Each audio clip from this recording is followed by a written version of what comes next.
Good afternoon to all of you. HI second year, paper 11, content and methodology of teaching science and mathematics. ठीक है, इसमें हम लोगों ने अपना फर्स्ट यूनिट कंप्लीट कर लिया, सेकंड एंड थर्ड ये हमारे 3 यूनिट कंप्लीट हो गए। अब हम स्टार्ट करते हैं यूनिट 4। यूनिट 4 है आपका planning and combination of science and mathematics TLM। ये जो TLMs होते हैं, टीचिंग लर्निंग मटेरियल्स जो होते हैं, जिसके साथ हम बच्चों को टीच करवाते हैं, पढ़ाई करवाते हैं, स्टडी करवाते हैं, वो उसकी प्लानिंग हम कैसे करेंगे, प्रिपरेशन कैसे करेंगे, उनका मूल्यांकन हम कैसे करेंगे, कैसे हम जानेंगे कि हम जिसके माध्यम से पढ़ा रहे हैं वो सही तरीके से वर्क कर रहा है, TLM के प्रकार क्या हैं, है ना, साइंस और मैथमेटिक्स के TLM किस तरीके के होने चाहिए, इसके अकॉर्डिंग जो बातें हैं वो हम इसके सब यूनिट में डिस्कशन करेंगे। तो यूनिट है आपकी planning and evolution of science and mathematics and TLM, और इसका सब यूनिट है 4.1, पहली हमारी planning, preparation and maintenance of teaching learning material. ठीक है, तो आज हम डिस्कशन करेंगे 4.1 पर कि हमें TLM की प्लानिंग कैसे करनी है, प्रिपरेशन कैसे करना है, और मेंटेनेंस वगैरह हम किस तरीके से करेंगे टीचिंग लर्निंग मटेरियल का। ठीक है, तो चलिए हम अपना वीडियो स्टार्ट करते हैं। तो चलिए सबसे पहले हम ये समझ लेंगे TLM है क्या। टीचिंग लर्निंग मटेरियल, टीचर मतलब कि अधिगम सिखाने के लिए शिक्षण अधिगम सामग्री क्या है ना, किसे कहते हैं। तो सिखाने की वह सामग्री जिसे वातावरण में उपस्थित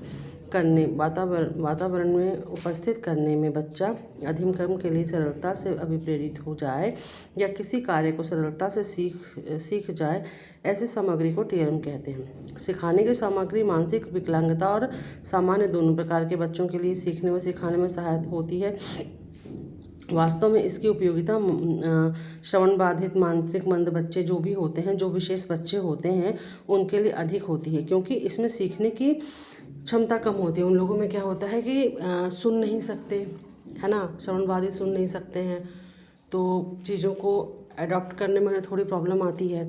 तो क्या जब TLM के माध्यम से जब उनको समझाया जाता है, सिखाया जाता है ना, तो वो उनके लिए बहुत ही बेनिफिशियल होता है। ठीक है, सामान्य बच्चों की तुलना में अन्य अक्षमताओं की कमी होती है विशेष बच्चों में, इसलिए चाहे मानसिक मंद हो चाहे श्रवण बाधित हो, सामान्य बच्चे हों, उन दोनों के लिए यह जो टेक्निक होती है TLM के द्वारा टीच करने की बहुत ही बेनिफिशियल होती है। ठीक है, तो हमने ये समझ लिया कि TLM क्या है। ठीक है, अब हम देखते हैं कि सहायक सामग्री मतलब टीचिंग एड जो होते हैं वो क्या हैं, क्यों हैं, किस लिए हैं। ठीक है, तो शिक्षण में शिक्षक के लिए दृश्य श्रवण सामग्री साधनों का विशेष महत्व होता है।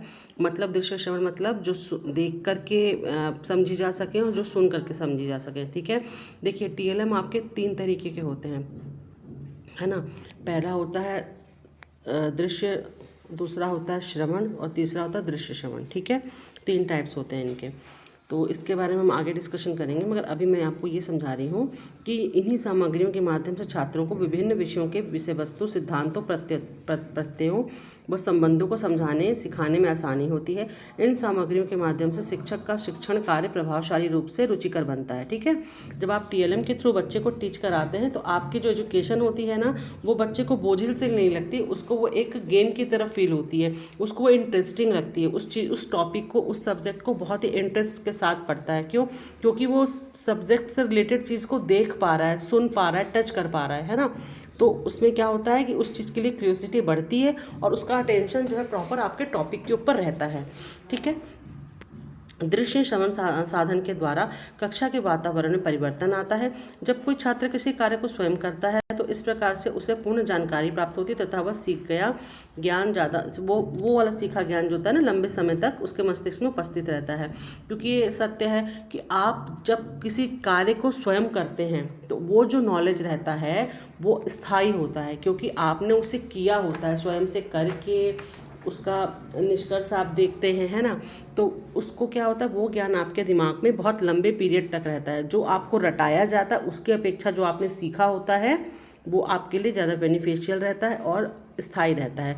तो TLM के थ्रू जब टीचिंग होती है तो वो प्रोसेस कुछ ऐसा ही है हमने आपको पेड़ के बारे में, चलिए बच्चे को हम पेड़ के बारे में समझा रहे हैं। अगर हम सिर्फ किताबी ज्ञान देंगे कि पेड़ का तना मोटा होता है, वो लकड़ी का होता है, उसके ऊपर शाखाएं होती है, उसमें पत्ते लगे होते हैं, तो उसकी इमेजिनेशन बच्चा उतनी ज़्यादा डेवलप नहीं कर पाएगा, भले ही उसने देखा हो। लेकिन जब पर्टिकुलर आप उसके सामने एक पेड़ का मॉडल रखेंगे, उसको बताएंगे कि ये पार्ट जो है ये इसका तना है, ये इसकी शाखाएं हैं, ये इसकी पत्तियां हैं, ये इसकी जड़ें हैं, तो जब वो उन चीज़ों को वो टच करता है, उस चीज़ों को जब वो फेस करता है, उसको देखता है, उसको महसूस करता है, तो वो जो होता है ना उसकी मेमोरी में बिल्कुल फिट हो जाता है। तो अगर आपने खाली उसके सामने एक पेड़ की शाखा का ही चित्र बताया या दिखाया कि ये क्या है, तो वो उसके बारे में आपको पूरी डिटेलिंग बता देगा, है ना। तो इसी तरीके से TLM जो है अधिगम शिक्षण कार्यक्रम में बहुत ज़्यादा बेनिफिशियल है।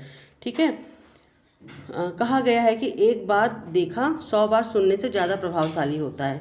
ठीक है, क्योंकि ये बात कही भी गई है कि जो एक बार चीज़ हम देख लेते हैं वो 100 बार सुनने से ज़्यादा प्रभावशाली है हमारे लिए, क्योंकि हम सुने हुए ज्ञान को या बातों को शीघ्र ही भूल जाते हैं, लेकिन जब हम किसी वस्तु को देखते हैं तो उसका चित्र हमारे मस्तिष्क में बन जाता है और वह पहले की अपेक्षा और ज़्यादा गहरा और मस्तिष्क की स्थिति में एकदम स्थिर हो जाता है। ठीक है, अब जैसे आपने कभी आग नहीं देखी हो, आपने सिर्फ सुना हो कि आग ऐसी होती है, ऐसी कभी पीली दिखती है, कभी लाल दिखती है, कभी उसमें से नीला रंग निकलता है, तो वो आप सिर्फ सुनेंगे ना तो आपके मस्तिष्क पे वो उतना असर नहीं डालेगी। लेकिन अगर आपने पर्सनली कहीं पर आग लगी हुई देखी, आप आग की लपटों को देख रहे हैं, तो आपको जीवन भर, आपके पूरे जीवन काल में आपको ध्यान रहेगा कि आग किस तरीके की दिखती है। इसीलिए कहा गया है कि 100 बार सुना और एक बार देखा एक समान है।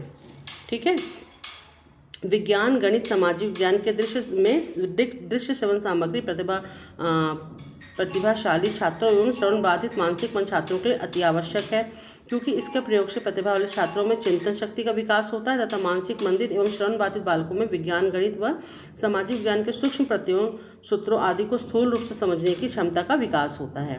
ठीक है, तो मतलब कि जब आप बच्चे को मैथमेटिक्स का टीच करवा रहे हो, साइंस या SST इन सब का टीच करवा रहे हो और बच्चा श्रवण बाधित है या मेंटली रिटायर्ड है, जो भी है, तो ये जो है उसके लिए बहुत ही बेनिफिशियल होगा ये मेथड पढ़ाने के लिए।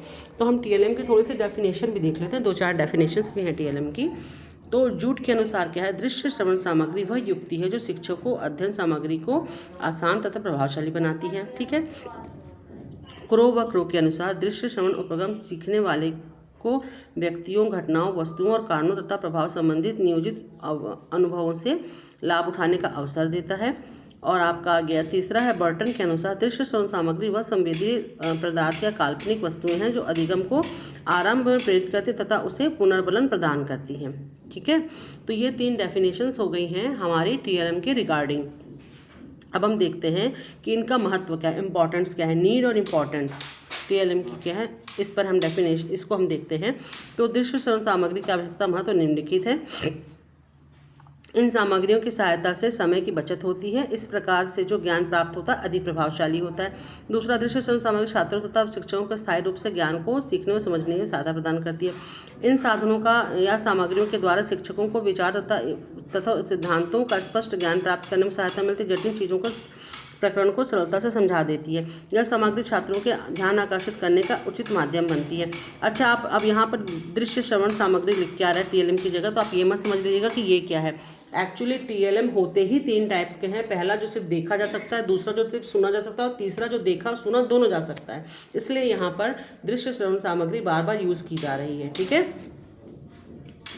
अब 5वां आ गया आपका दृश्य श्रवण सामग्री ऐसी अनुसंधात्मक युक्तियाँ हैं जो हैं जिसको सुन और प्रत्यक्ष रूप से देखा जा सकता है, जिससे स्थायी ज्ञान प्राप्त होता है। ये यहाँ पर इसके कुछ महत्व हैं जो आप यहाँ पर देख रहे हैं। ठीक है, अब इसको चयन कैसे करेंगे, इसका हम सिलेक्शन कैसे करेंगे, शिक्षण सहायक सामग्री के चयन के सिद्धांत क्या हैं। पहला, उपयुक्त सामग्री का चयन, दूसरा है उनका प्रभावपूर्ण उपयोग। ठीक है, शिक्षक को शिक्षण के समय अनुदेशन देने के लिए निम्न सिद्धांतों को ध्यान में रखना चाहिए। पहला है छात्र केंद्रितता का सिद्धांत।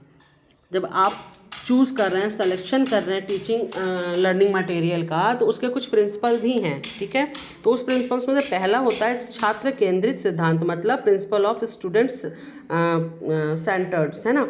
कि उसको हम देख करके, बच्चे को देख करके, उसकी रिक्वायरमेंट को देख करके, उसकी नीड को देखते हुए हम TLM का सिलेक्शन करें।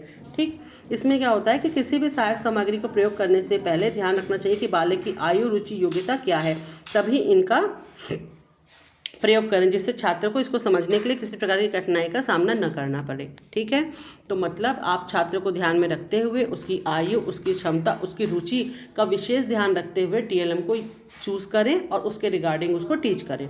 ठीक है, अब दूसरा होता है आपका रुचि व अभिप्रेरणा का सिद्धांत। इसमें क्या, principle of interest and motivation, ये आपका सेकंड पॉइंट है। इसके सिद्धांत में क्या होगा, इसमें आपका होगा रुचि अभिप्रेरणा प्रत्येक शिक्षण एवं कार्यक्रम का केंद्र बिंदु है ना, क्योंकि अगर रुचि और मोटिवेशन नहीं है तो एजुकेशन बहुत ही टफ हो जाएगी। तो ये क्या है, ये केंद्र बिंदु है। तो हार्डवेयर और सॉफ्टवेयर शिक्षण साधनों का प्रमुख उद्देश्य ऐसे वातावरण का निर्माण करना है जो छात्रों की स्वाभाविक रुचि, जिज्ञासा, सीखने का उत्सव बनाए रखकर उत्पन्न करें, है ना। तो ये जो हार्डवेयर और सॉफ्टवेयर शिक्षण साधनों का जो प्रमुख उद्देश्य ऐसे वातावरण का निर्माण करना होता है, इनका क्या है, ऐसा क्लाइमेट क्रिएट करना चाहते हैं। इनका ये मोटिव ही होता है कि ऐसा क्लाइमेट क्रिएट करें, ऐसा वातावरण बनाएं जिसमें छात्र को स्वाभाविक रुचि, जिज्ञासा, सीखने का उत्साह जो है ना, ये उसमें स्वाभाविक रूप से उत्पन्न हो। ठीक है, तीसरा आपका उद्देश्य पूर्ति का सिद्धांत। इसके अंतर्गत हार्डवेयर सॉफ्टवेयर शिक्षण साधनों का चयन इस प्रकार से किया जाना चाहिए जिससे कि निर्मित शिक्षण अधिगम उद्देश्यों की पूर्ति ज़्यादा से ज़्यादा हो सके। इससे छात्रों का ज्ञानात्मक, बोधात्मक, कौशलात्मक, प्रयोगात्मक विकास होता है। कौन कौन से स्किल्स का इसमें डेवलपमेंट होता है उद्देश्य पूर्ति सिद्धांत में? इसमें बच्चे का जो होता है ना, ज्ञानात्मक, कॉग्निटिव, बौद्धात्मक, कौशलात्मक स्किल्स, है ना, जो स्किल्स होते हैं, कौशलात्मक स्किल्स जो होते हैं, बौद्धात्मक होते हैं उनका, और प्रयोगात्मक मतलब प्रैक्टिकल, जो प्रैक्टिकल करने का जो उनके गुण आता है, जो स्किल्स आते हैं, उसका भी डेवलपमेंट होता है। ठीक है, अब फोर्थ पॉइंट है आपका संसाधनों से प्राप्त होने का सिद्धांत। दृश्य श्रवण सामग्री आर्थिक रूप से ज़्यादा खर्चीली नहीं होनी चाहिए। इसका आकार कक्ष के कमरों के आकार के अनुसार होना चाहिए। शिक्षण सामग्री प्रयोग के लिए उसकी प्रकृति को दृष्टिगत रखकर विशेष रूप से कुशल व अनुभवी शिक्षकों की उपलब्धि सुनिश्चित करनी चाहिए। ठीक है, तो ये हो गए आपके 4 सिद्धांत जिसके अकॉर्डिंग हमें इनका चयन करना चाहिए शिक्षण अधिगम सामग्री का। अब हम यहाँ पर आते हैं दृश्य श्रवण सामग्री के गुण। जो TLM होते हैं, एक अच्छे TLM की जो क्वालिटी क्या होगी, एक अच्छे TLM के गुण क्या होते हैं, तो वो होते हैं सहायक सामग्री छात्रों के ज्ञानवर्धक मनोरंजन के लिए भी किए जाना चाहिए। दृश्य श्रवण सामग्री छात्रों की रुचि, आवश्यकताओं, मानसिक स्तर के अनुरूप होनी चाहिए। शिक्षक सामग्री सुंदर व आकर्षक होनी चाहिए, लेकिन वह इतनी ज़्यादा आकर्षक नहीं होनी चाहिए कि छात्र सिर्फ उसी को देखे। दृश्य श्रवण सामग्री सूचनात्मक होनी चाहिए, महंगी नहीं होनी चाहिए, वास्तविकता पर आधारित होनी चाहिए और पाठन से संबंधित होनी चाहिए। जहाँ तक संभव सहायक सामग्री को छात्रों के पूर्व ज्ञान से संबंधित रखना चाहिए, कि मतलब पहले से उसका ज्ञान हो उसको। अधिकतर स्वनिर्मित सामग्री को ही प्रयोग में लाना चाहिए। प्रत्येक शिक्षण सामग्री आकार इतनी बड़ी नहीं होनी चाहिए कि कक्षा में बैठने पर आसानी से न दिख पाए, मतलब इतना होना चाहिए कि हर बच्चे को वो दिख सके। ठीक है, ये तो हो गया हमारे हमने यहाँ पर देख लिया कि हमें किस तरीके से उसका सिलेक्शन करना है। ठीक है, वो है क्या और उसके प्रिंसिपल्स क्या हैं TLM के, ये हमने यहाँ पे कॉन्सेप्ट क्लियर कर लिया। मतलब हमने प्लानिंग देख ली कि हमें प्लानिंग कैसे करनी है, प्रिपरेशन देख लिया है ना। मेंटेनेंस तो क्या है कि अब जैसा मेंटेनेंस में समझिए हम ये कह सकते हैं कि अब TLM में हेयरिंग एड्स आते हैं। ठीक है, और जो जैसे कि अब दृश्य श्रवण सामग्री में आ जाएगा आपका रेडियो हो गया, टेप रिकॉर्डर हो गया, तो इन सब की देखभाल जो होती है ये हमको उसमें करनी, ये इसका मेंटेनेंस कहलाएगा। ठीक है, अब हम इस देखते हैं कि सावधानियाँ क्या है। सावधानियाँ दैट मीन मेंटेनेंस ही हो गया। तो अब देखिए, सहायक सामग्री का प्रयोग करते समय निम्न बातों का ध्यान देना चाहिए। छात्रों को भी शिक्षण सहायक सामग्री का प्रयोग करने का अवसर प्रदान करना चाहिए। सहायक सामग्री का प्रयोग वास्तविक भिन्नता के आधार पर किया जाना चाहिए। छोटी कक्षाओं में इनका प्रयोग बड़ी कक्षाओं की तुलना में अधिक करना चाहिए। सहायक सामग्री को उन्हीं समय दिखानी चाहिए जब शिक्षक को उसके बारे में वर्णन करना हो। सहायक सामग्री को बनाते समय चित्रों का आकार सही अनुपात में रखना चाहिए। ठीक है, सहायक सामग्री को बनाते समय उसको स्वाभाविकता में ध्यान में रखना चाहिए। जैसे रेल का इंजन क्रियाशील मॉडल दिखाने के साथ साथ छात्रों को यह भी बताना चाहिए कि वास्तविक रूप में इंजन का आकार बहुत विशाल होता है। ठीक है, सहायक शिक्षण सामग्री। अब सहायक से शिक्षण के दौरान विषय से संबंधित वह सामग्री जो विषय वस्तु को छात्रों को समझाने में उपयोग की जाती है, सहायता करती है, शिक्षण सहायक सामग्री कहलाती है। ठीक है, अब इसके टाइप्स क्या हैं? तो शिक्षण सामग्री के प्रकार क्या है? पहला आपका दृश्य सामग्री, विजुअल एड। ठीक है, वह सामग्री जिसका प्रयोग दिखाकर या देखकर किया जाता है वो कहलाती है। जैसे कि आकृति, चार्ट, मॉडल, ग्राफ, बुलेटिन, चित्र, विस्तृत विस्तारक यंत्र, स्लाइड, संपट आदि। ये क्या हो गया आपके दृश्य सामग्री जिसे आप देख सकते हैं, ठीक है। श्रवण सामग्री क्या हो गई, जिनको सुन करके हम ज्ञान देते हैं। ग्रामोफोन, रेडियो, टेप रिकॉर्डर, भाषा फोन इत्यादि जो हो गए आपकी श्रवण सामग्री हो गई, ठीक है। अब दृश्य श्रवण में क्या है, दृश्य श्रवण सामग्री आपकी होती है जो ध्वनि युक्त होती है, साथ में हम देख भी सकते हैं। जैसे आपका हो गया टेलीविज़न, ठीक है, चलचित्र हो गया, टेलीविज़न हो गया, फिल्म प्रोजेक्टर हो गया, ये आपकी हो गई दृश्य श्रवण सामग्री, ठीक। तो यहाँ पर हमने देख लिया कि ये टीएलएम के टाइप्स जो हम पहले पीछे बात कर रहे थे, तो ये हो गए आपके टीएलएम के टाइप्स हो गए, ठीक है। तो ये यहाँ पर हमने इस चीज़ को हमने यहाँ पे कंप्लीट कर लिया है कि planning, preparation, maintenance of teaching learning material, ठीक है। प्लानिंग कैसे करनी है हमें, उसका प्रिपरेशन कैसे करना है हमें, उसका मेंटेनेंस कैसे होगा। मेंटेनेंस मतलब आप यही समझ लीजिए कि जो आपकी दृश्य श्रवण सामग्री है उसके मेंटेनेंस के लिए कि अगर श्रवण सामग्री है तो रेडियो है तो उसकी बैटरीज निकाल के रखिए, ठीक है, उसको वायरिंग उसकी चेक करिए, टेलीविज़न है तो, ठीक है। टाइम पर इन सब चीज़ों को देखिए। जैसे कि आप हेयरिंग एड के साथ बच्चे को अगर पढ़ा रहे हैं और हेयरिंग एड स्कूल से प्रोवाइड किया जा रहा है बच्चे को पर्टिकुलर पढ़ाने के लिए, तो उसकी बैटरी वगैरह प्रॉपर चेक करिए बच्चे को पढ़ाने के पहले। यही सारे छोटे छोटे मेंटेनेंस हैं जो हमें टीचिंग करने के पहले बच्चे को करना ज़रूरी है। तो यहाँ पर हमारा 4.10 टॉपिक जो है planning, preparation and maintenance of teaching learning material complete होता है। हम सेकेंड टॉपिक पर सेकेंड यूनिट सब यूनिट में डिस्कशन करेंगे। तब तक के लिए बाय।